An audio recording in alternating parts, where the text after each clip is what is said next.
hour.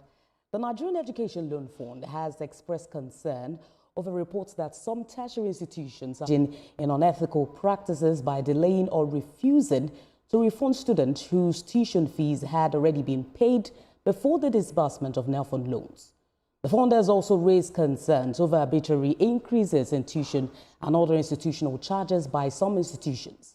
NELFUND emphasized that the student loan scheme was established to remove financial barriers to higher education and expand access to quality education for Nigerian students and not to create additional financial burdens. The fund says it is actively engaging the affected institutions and relevant regulatory authorities to ensure that all eligible students receive due refunds where applicable. Now let's have this conversation with the Managing Director, Nigerian Education Loan Fund, Akintunde Soya. Thank you for joining us in the studio today. Thank you for having me. This student loan scheme, was introduced by President Bola Tinubu, to reduce financial burdens on the students and not create additional burdens as we are seeing at the moment. How do you react to the alleged politicization of these funds? How do I react? It's very unpleasant. It's most disappointing for those who are engaging in such practices. This President Tinubu, during his campaign said that, 4 years will be 4 years. He was referring to the length of time people spend undertaking an undergraduate program. He said there would be no strikes because of the injection of investment into the institutions. We're part of that injection. To now see that some institutions are not refunding monies that are owed to students because they paid before we paid is most disappointing. Whatever the reason might be, whether it's administrative, deliberate, intentional, it's wrong because the people that the president is trying to affect are being shortchanged effectively. And the country, more importantly, the nation is being shortchanged because if these students can't get what they need to get to where they need to get to support themselves, their families, and the nation, then it becomes a big problem. I mean, just to make it clear, talk to us about these institutions, if you can, that are involving themselves in these practices. So look, there are a range of issues, but if we want to talk specifically about refunds, I'm not going to name institutions, but look, this scheme started midway through the academic cycle, and what it meant was that people were applying for loans, we were processing those loans, but in the midst of all of that, some students had deadlines to meet, deadlines for exams, deadlines for registrations, picking subjects. And the school said, if you don't pay by this date, you will not be able to proceed. In the meantime, they'd applied for the loan. We were processing, they paid to meet the deadline. We subsequently paid the school. There is an obligation on the school to do the right thing and refund to those who paid before we paid. Otherwise, they're holding a double payment. So we've been very stern that, this is intolerable. The number of complaints that we get from students to say, I haven't received my refund, 6, 7, 8, 9, 10 months down the line is unacceptable. What is the average timeline for when the student applies for this loan and gets them? We attempt to process within 45 days.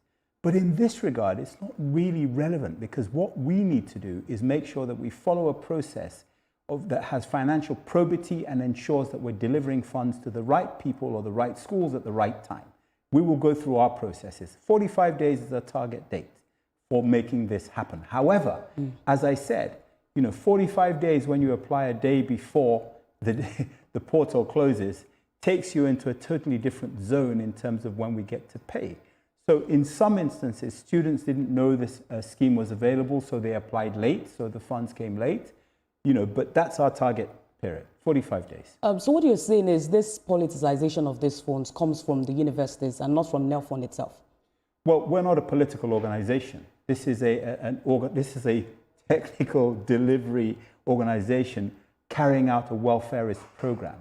We are there to support the people. The politicization within NELFUND... It doesn't concern NELFUND? As far as I'm aware, there is no politicization within NELFUND. Having said that, we live in a very political environment. We in this country find anything and everything to play politics with. But I can tell you, the president who put this scheme in place made it totally devoid of politics. He put his political will behind it and said, this thing must work. So I suspect that anybody who attempts to politicize this, either from within NELFUND or from outside of NELFUND, is setting themselves up for a fall, because this is something that's critical to the nation, it's critical to the president, it's part of his promise, and it's being delivered. I mean, there are concerns about arbitrary hike of, these funds that have been disbursed to the student. I think the best way may be for you to mention these institutions.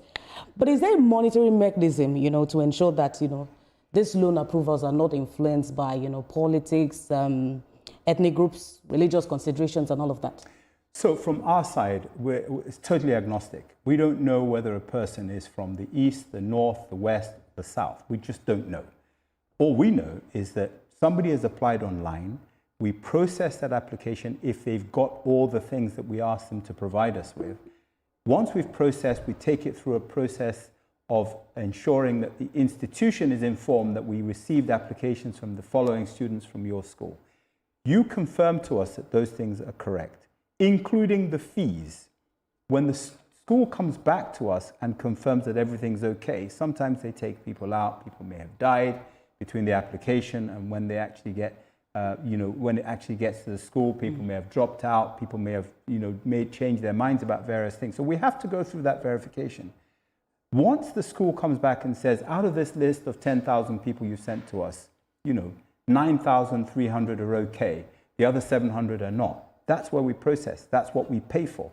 Now, if there's politicization in that process, it is wrong, because actually they just need to follow the guidelines that we've provided. In terms of fee hikes that you talked about, in the early days, we didn't have the fees for all the schools. So we put an arbitrary figure in there to say, let's allow people to apply, because people could not apply unless there were fees in there. So initially, we had a token figure in there, and then the schools would come back and say, this is the figure, and the students would know. What has happened is in that process, some people changed the fees from what normally obtained to a new figure. We've closed that loophole now, okay. But of course, it takes time for these things to find their way through the wash. In terms of naming schools, we can't do that. There was a school that was brought to full focus by the National Students Union, National Association of Nigerian Students, and we sent a delegation there. I sent a delegation to that school last week, comprising of 5 people, one from our internal audit department, one from our Servicom department, one from our anti-corruption unit, and then 2 externals, one from the EFCC, who's our desk officer, and one from the student union itself. So they went to that school on a fact-finding mission. They're going to report back to me this week to say this is what they found. If there's anything untoward, we will escalate it. If there isn't, we'll correct whatever issue there is, and we can all move on. But I'm not in a position to judge until we've read that report. We investigate everything. You investigate everything. Well, we have a particular student in Yabatek who is yet to receive, the loan that she applied for. That's just an example that I would like to give you. But from the part of the student, when this loan was introduced, the loan scheme, Nigerians are really skeptical about, accessing government loans. What impact would you say that this recent controversy really have on NELFUND now that, these kind of issues are coming up? Okay, first of all, the student at Yabatek, please pass my phone number on to that student. I'd like to speak to the student. I can't speak to it unless I know what's happened. Someone says they applied for a loan, they haven't received it. There's probably a good reason. We need to understand what that reason is, because we solve the problem for that student, we might be solving the problem for 10,000 students. We don't know. So in terms of the controversy, look, this is a welfareist program. It's a very popular program. Many people are locked into this program. They're hopeful for this program. They're praying that this program will work for them. There's always going to be one controversy or the other. We're ready for the controversy. And I'll tell you something else. It's important that this topic remains on the radar of everybody. This is a welfareist program that the president wants to reach the grassroots. Another topic on the radar of everyone is the recent figure released by NELFUND dashboard, an additional 21.71 billion released between May and July, raising the total program payment to 303.91 billion naira. How does NELFUND, measure the impact of this loan beyond the number of beneficiaries in terms of access? Okay, so I spoke earlier about the President's commitment that there will be no more strikes, okay? We've talked about students having access to classes. We've talked about, at some point in the past, we've talked about the reduction in dropout rates of students, about 20% reduction in dropout rates. 20% reduction in dropout rates is a lot of people who've been dropping out of school because they've run out of money. So, you know, there are different ways of showing impact. However, I will tell you today that the greatest impact isn't going to be seen today. When we have a good cohort of students who have graduated in the right courses, at the right time, at the right speed in terms of doing the course, who are then available and are employable by the industries that are coming into Nigeria, or the industries that are looking at Nigeria to see whether we have the right people to come and work in their investment, in their factories, in their companies. That's when the impact will be seen. But we must sow the seed today. We must work for that. We must depoliticize this. This is about this country. It's not about anyone's ego. It's about this country and ensuring that we are globally competitive. Right. That's what the president wants. That's what we're going to do. Thank you very much. You've pretty much addressed the majority of the issues that have been raised, and we are hoping that these students' concerns are addressed as soon as possible. But that's the Managing Director, Nigerian Education Loan Fund, Akin today. So yeah, thank you for joining us. Thank you. And don't forget to give that lady my telephone number. I will. Thank you. But that's how much we can take on Chivesty News this hour. For more updates on the stories you're monitoring, you can